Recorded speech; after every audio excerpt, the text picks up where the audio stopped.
star 1 will start the broadcast for all attendees. Should I go and press that? The broadcast is now starting. All attendees are in listen-only mode. Okay, good morning. This is Amber Lewis at the Iowa Finance Authority. I'm so sorry. We realized that there was an error in the communication that went out about registering. It should have been that it starts at 10 o'clock. But of course, that's not what went out. It said that it started at 9:30, so everybody's on, and we appreciate you being here right on time, and just really apologize for that. I think it looks like the notice that went out said 9:30 to 11:30, and that is longer than we intended. We really, I would be surprised if this lasts an hour this morning. So we should have lots of time for questions. Yeah, we'll definitely still finish well before 11:30, but I do apologize for the delay and for the wait getting started. So this is the Shelter Assistance Fund, or SAF webinar, for Iowa statewide SAF program recipients. And do just want to double check that you're able to see our screen and hear me speaking. And if somebody would just let us know on the question tab there, or the chat tab, that would be very helpful. Okay. All right. Hearing from Elise. Oh, good. Good. Hearing confirmation that, or seeing confirmation that that everything seems to be up and running now. So thank you very much for that. We will go ahead and begin.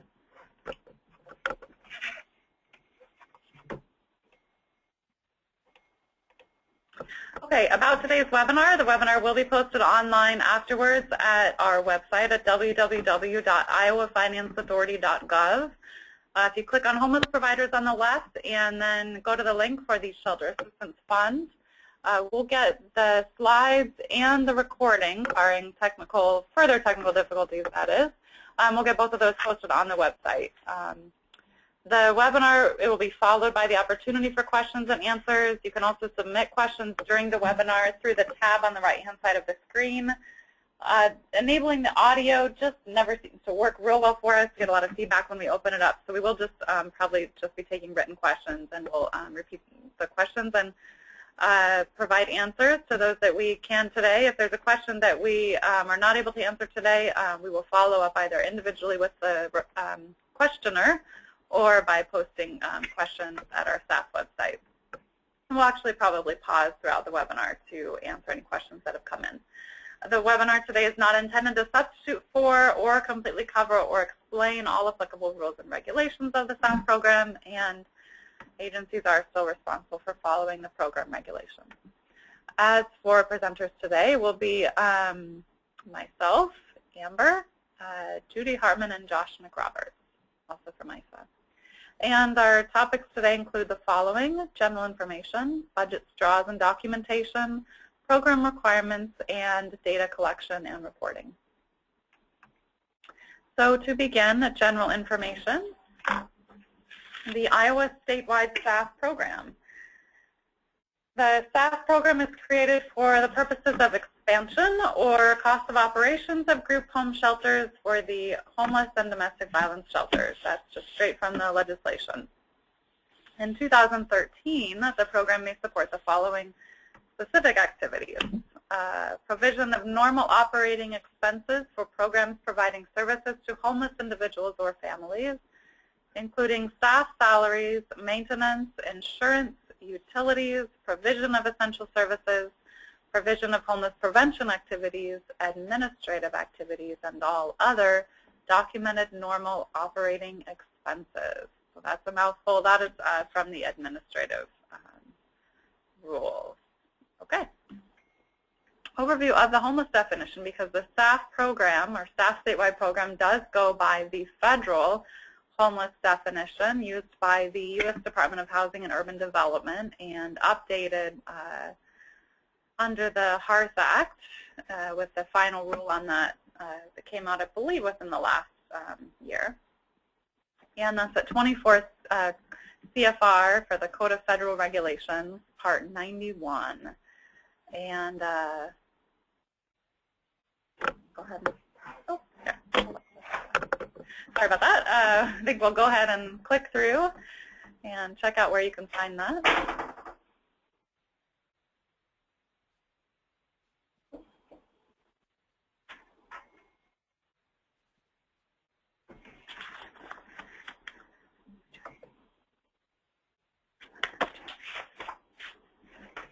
Okay, and here is HUD's webpage about the homeless definition.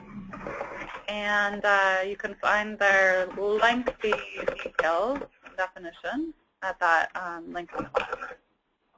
We won't spend a lot of time on that today, but just know that that is what the SAF program follows currently.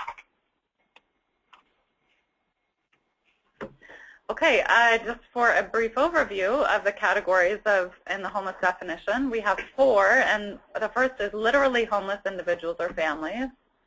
The second is individuals or families who will imminently, within 14 days, lose their primary nighttime residence with no subsequent residence, resources, or support networks. Number 3 is unaccompanied youth or families with children and youth who meet the homeless definition under another federal statute and 3 additional criteria, which HUD, of course, specifies.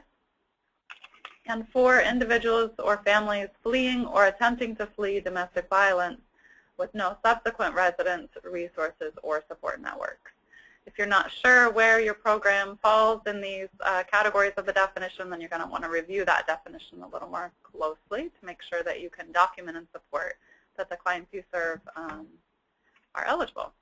And then, of course, for SAF also supports homeless prevention. So that is a little bit outside of the literally homeless or the homeless definition here. Okay. For a funding overview, the Treasury of the State of Iowa provides funds that are allocated from proceeds of the real estate transfer tax. That's where it comes from. The amount granted out for the calendar year 2013 Shelter Assistance Fund program was $900,776. That amount varies every year slightly depending on the proceeds that are coming in from the real estate transfer tax, but that is how much we have this year. The funding of the SAF awards was approved for 27 total agencies by the ISA Board of Directors at their last meeting on January 9th.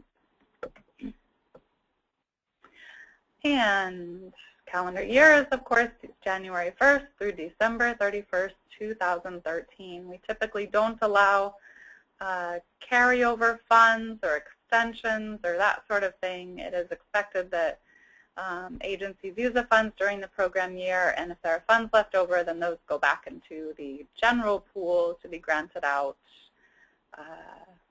next year. Okay, use of funds. Here are the places to go to learn the relevant guidance and rules about the SAF program. The Iowa Administrative Code, Iowa Finance Authority, 265, Chapter 41 for the Shelter Assistance Fund, and here is the link.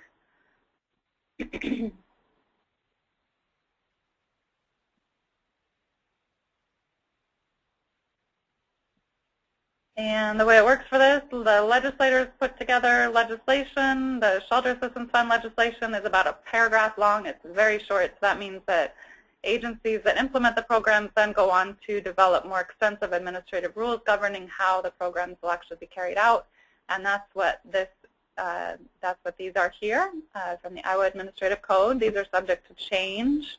Any changes go through our ISA Board of Directors, and so that can take several months, but they are subject to change. These are the rules as they are currently approved and set up.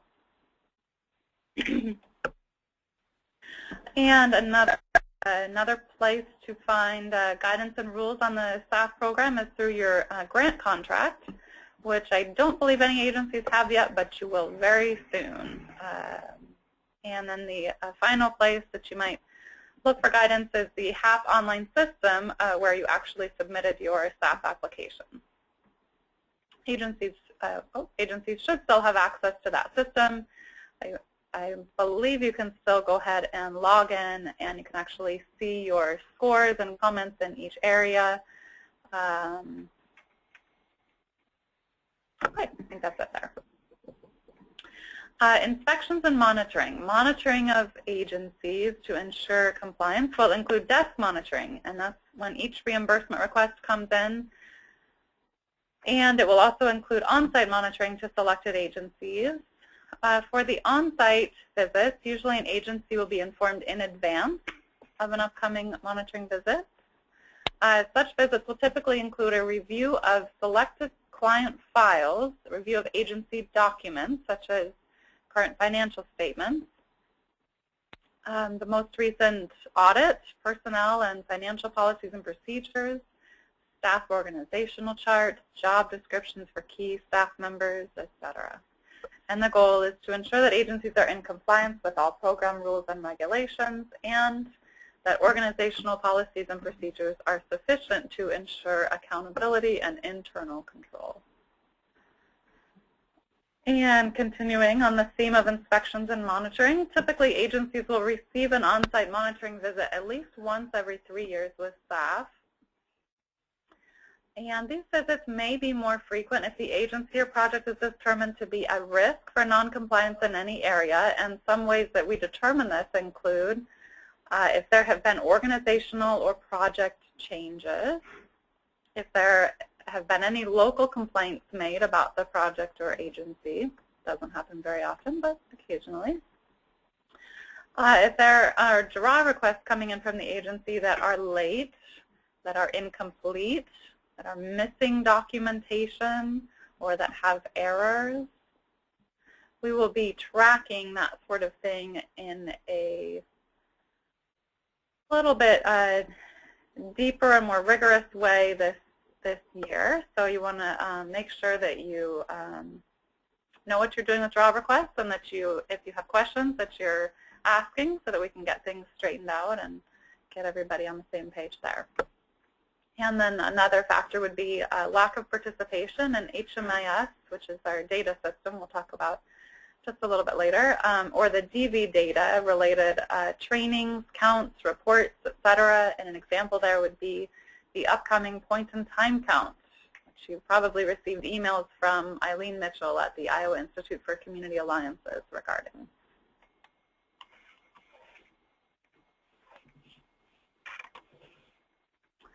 Okay, and that concludes our general information section. We'll stop for just a moment there and see what questions may have come in, if any.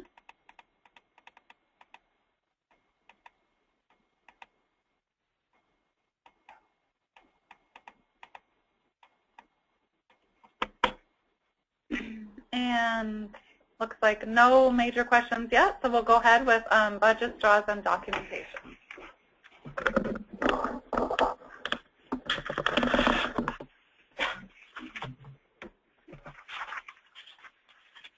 Hello, everybody. This is Judy, and I'm going to talk with you about the budgets, draws, and documentation required.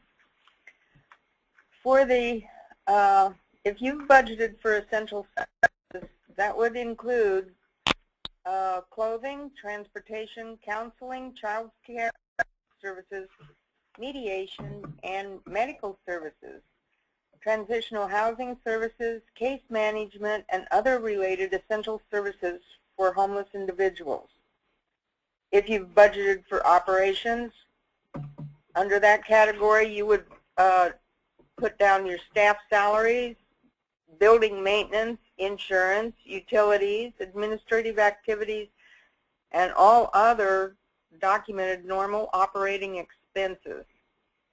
If you're doing homeless prevention, that would be rental assistance, short-term or medium-term, or arrears, rental application fees, security deposits, last month's rent, utility deposits, utility payments, and moving costs.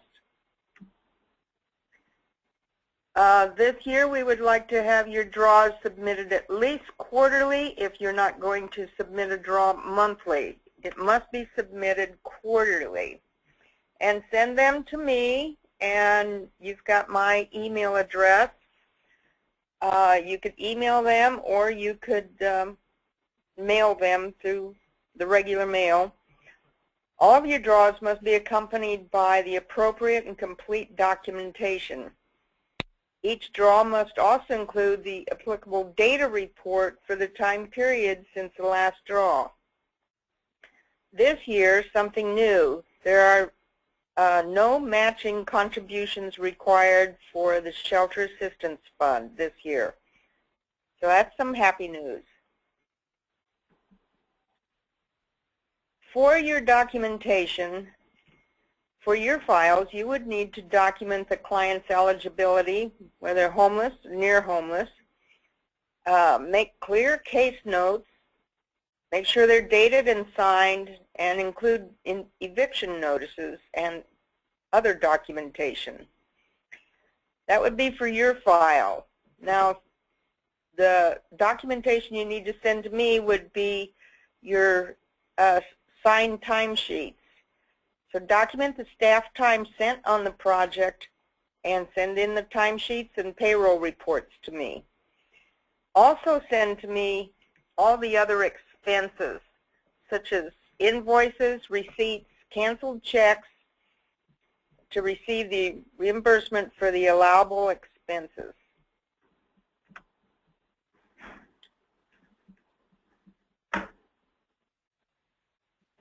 Okay, and that concludes our brief on budgets and draws. We'll again stop here and see if any questions have come in. It's pretty straightforward, not a lot of changes in that area in the past year or two for staff, with the exception of the matching contributions that are not required this year. Oh, we did want to highlight, though, that quarterly draw deadline.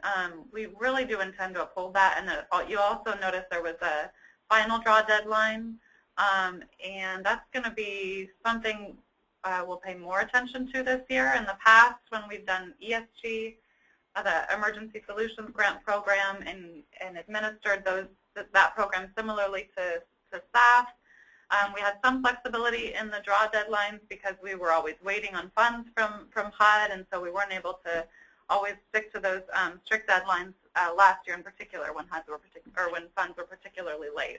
But we do intend to really abide by those deadlines. So let us know in advance if there's some issue where you're having trouble meeting it, but we really will intend to stick by those. Okay, no questions, I think, on budget, so we will move right into program requirements.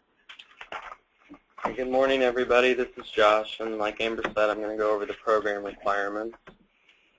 The first one being program accessibility, and the agency will comply with the Iowa Code and applicable federal regulations to ensure that all persons who qualify for the assistance, regardless of their age, race, color, creed, ethnic group, national origin, religion, familial status, marital status, gender, gender identity, sexual orientation, or disability know of the availability of and have equal access to the SAF services and assistance. The agency will also ensure that their grant-funded program or activity is readily accessible to and usable by individuals with disabilities, including providing reasonable accommodations so that individuals with disabilities have an equal opportunity to participate. For termination of assistance, subrecipients must implement a formal notification and appeals process for termination of assistance to individuals or families who violate program requirements. This process must include a hearing that provides individuals a full opportunity to address issues of noncompliance. It should include written notice to the program participant containing a clear statement of the reasons for termination, a review of the decision, prompt written notice of the final decision to the program participant. The review of the decision must give the program participant the opportunity to present written or oral objections before a person other than the person or a subordinate of that person who made or approved the termination decision. An agency may resume assistance to a family or individual whose assistance has been terminated. Confidentiality. The agency must implement procedures to ensure the confidentiality of records for any client-provided family violence prevention or treatment services. The agency must protect against the release of the address or location of any family violence shelter except with the written authorization of the person responsible for that shelter's operations. So what should you do? All clients that wish to receive assistance from the Shelter Assistance Fund should sign a release of information which allows the subgrantee to provide information to necessary organizations like IFA, the Iowa Institute for Community Alliances, the Iowa Coalition Against Domestic Violence, and to HUD. And also develop written security and confidentiality policies. Conflicts of interest include organizational conflicts of interest, and those are, the provision of SAF assistance may not be conditioned on an individual's or family's acceptance or occupancy of emergency shelter or housing owned by the organization or a parent or subsidiary of the organization.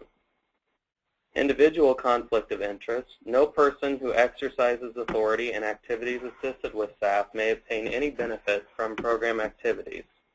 That's just a summarized definition.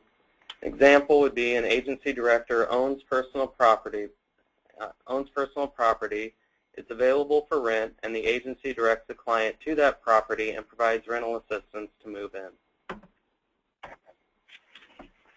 Participation of homeless families and individuals. To the maximum extent possible, the agency must involve through employment, volunteer services, or otherwise homeless individuals and families in the following manner: maintaining and operating facilities assisted with SAF funds, providing services with SAF funds, providing services for occupants of facilities assisted with SAF funds. Some examples of this include a client can help with answering phones and staffing the front desk. A client can help maintain laundry and clean facilities. They can help prepare meals, and they can be on an advisory board of homeless or formerly homeless clients that help develop policies and procedures for a shelter or service provider. Auditing and record retention. Agencies will comply with auditing requirements as outlined in the Single Audit Act of 1996 and the implementing regulations found in OMB Circular A-133. Records must be maintained for at least 5 years past the end of the grant period and must be accessible and open to inspection at any time by IFA staff, its representatives, or the state auditor. Other requirements of the SAF program include non-discrimination and equal opportunity, affirmative action for minority and women-owned business enterprises, non-discrimination by age, non-discrimination against disabled individuals, and restriction on lobbying. And I think we'll stop and see if there's any questions.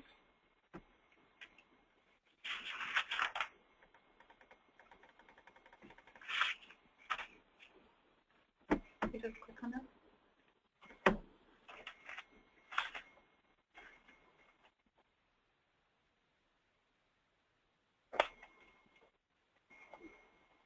And if you'll bear with us, we're just checking out the question log. There's a question. Oh, you want to go ahead, Judy? It is not new that you provide a cancel first. Huh? Read the question first. Oh, okay. The question is, where is it? For all expenditures, we need a canceled check. Is this new? It is not a new requirement that you send in a canceled check. However, if you could either send in a canceled check or a copy of your general ledger sheet showing that you paid this amount, and it needs to be a general ledger sheet that is very easy to understand. Some of them are not easy to read, so then I require a canceled check because I do not understand the codes or code numbers that are put on the general ledger sheet. So either or, but it needs to be very clear what you are trying to tell me. Thanks, Judy. And just to add to that, the idea is that we need more than just a copy of a check that's been written, because of course a check that's been written doesn't mean that it was actually sent in and paid. And with this program, it's based on reimbursement basis, so the expenses have to actually have been incurred, things have been paid. So the idea is just what's the proof that an expense was actually paid. Okay, another question on budget.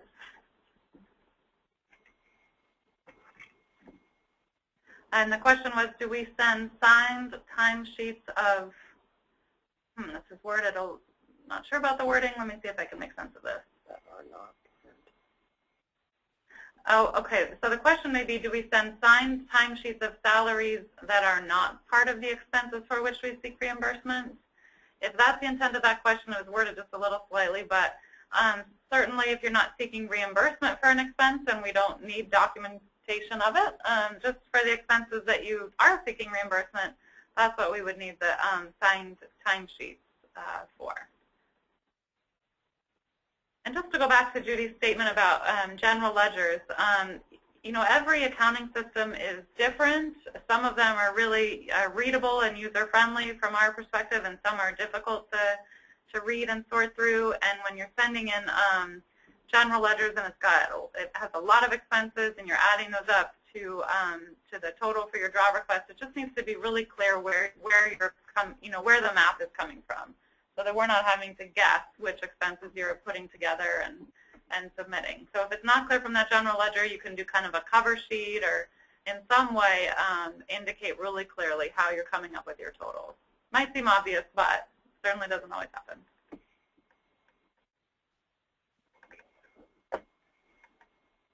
Okay, and I think that's all the questions for now, and we will move into data collection and reporting.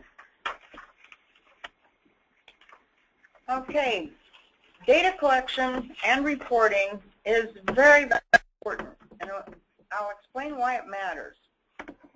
Future federal funding can be contingent on data completeness and quality, even if a program isn't receiving federal funds, such as this SAF program. We still have to report certain information about the program to HUD. And if such programs aren't reporting data, that lowers our state's score for future competitive funding. Data is important to planning also. It helps to identify what's working and what's not, replicate effective models and strategies, and determine needs for services. Data completeness and quality will be monitored with each reimbursement request. Both are assessed and scored in annual Shelter Assistance Fund and other competitions. Participation in a homeless management information system, we call HMIS, is a Shelter Assistance Fund requirement. There is an exception, however. Agencies whose primary mission is domestic violence victim services cannot participate in HMIS. Providers that do not participate in HMIS must use a comparable database that produces unduplicated aggregate reports instead. More specifics will be forthcoming. Iowa's statewide HMIS system is called the Service Point iCount Network. This system is managed by the Iowa Institute for Community Alliances, and the Iowa Institute for Community Alliances provides the training on the data entry and the data reporting. All of the HMIS training is managed by the Iowa Institute for Community Alliance, and all users of the iCount network must attend training provided by them in order to obtain access to enter data. Data is entered in accordance with HUD's HMIS data standards. The most recent standards were released in 2010. HMIS training for new Shelter Assistance Fund subrecipients. New SAF subrecipients should contact IICA for details of training dates and locations, and we'll show you how to get a hold of them in a later slide. HMIS training may vary based on the area of the state in which you are located and on the type of SAF activities covered by your grant. You must know the type of SAF activities your SAF funds will be used for prior to registering for training. to ensure that you register for the proper session. HMIS training for past subrecipients. Past SAF subrecipients may need additional training depending on their type of SAF activities. Data entry requirements for shelter activities are currently unchanged. Homeless prevention activities, data entry will now follow HPRP data entry guidelines. Programs using SAF funds for homeless prevention must contact Iowa Institute for Community Alliance for additional training. This is the person's contact for further information and training dates or requirements, and to register for training. Contact Kimberly Murphy, area code 515-246-6643, or kmurphy@iowainstitute.net.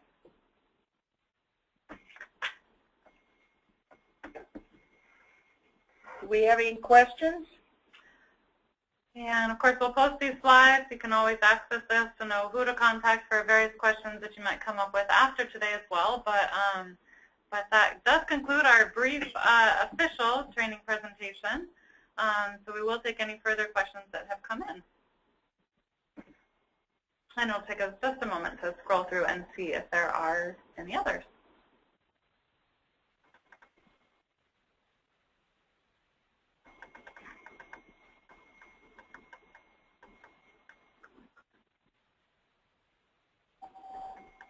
Okay. Not seeing any further questions so far, so hopefully that means we covered it. It is a fairly straightforward program, and it hasn't undergone many changes since the 2012 version. So not surprising. We have many grantees that have managed the program in the past. So hopefully it will just be that straightforward to continue on. If you do think of a question later on that you didn't ask today, please don't hesitate to email or call us, and we'll do our best to guide you. So thank you very much for your time this morning. Again, we apologize for the miscommunication on the start time, but we thank you for bearing with us and attending anyways. Oh, I have one last question that come in. We'll go ahead and answer that. Do DV agencies need additional training for homeless prevention? And I would say I don't believe so. That's a good question. I will double check with ICADVA, the Iowa Coalition Against Domestic Violence. They are the agencies that last year and this year, continuing, will be sort of our source for information and training regarding the DV databases, the most common one being ALICE. And so we're working with them to develop further training and information. One thing that we're looking at is the monthly report that agencies send in. Right now it's like 17 pages or something, which is fine, but some of that information we may not need. So trying to go through what some of the requirements are right now and make sure those are streamlined and make sure they make sense for this year. So, so again, more information will be coming out about that, and we'll follow up with the training on that. Okay, and then another question, are the scores and dollar amounts posted somewhere? And again, I believe that agencies should be able to log right into the HAP system currently. Okay, and Josh told me through the SAF webpage there's a link to log in. And so you should be able to log in using your same information that you used to complete your application and see the details of your scoring in each category and any comments from the reviewers that'll include the dollar amounts. And actually, if we don't have it there yet, we'll also be putting on the SAF webpage the funding details for your agency and other agencies that received funds. Okay, and Josh tells me it's there already. So, so that just provides an overview of all the agencies that did receive grants and what the dollar amounts were. Okay, and I think that is it for the questions. So, maybe they keep coming in. Let's see here.